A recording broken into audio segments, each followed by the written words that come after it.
nilio nayo ambayo nitaenda nayo nyumbani. Nahitaji ushuhuda leo hii, nitakuiweka nikapate ushuhuda. Kila adui wasili akapigwe, ili nikapate ushuhuda.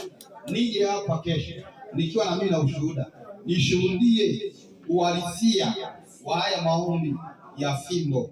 Na pia Bwana Yesu, ninaomba ulinzi wako, naomba ulinzi wako uendelee kuonekana, na afya njema iendelee kuonekana kwenye mwili wangu kwa jina la Yesu.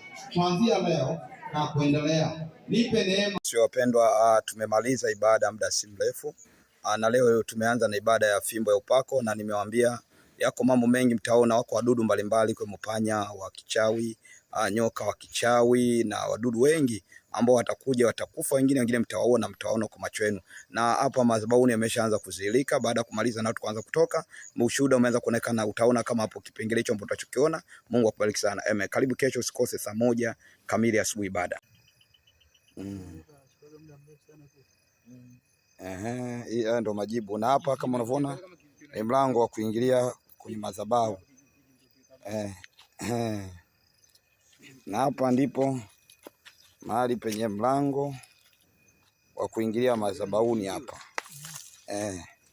Hapa ndio mahali ambapo unapoona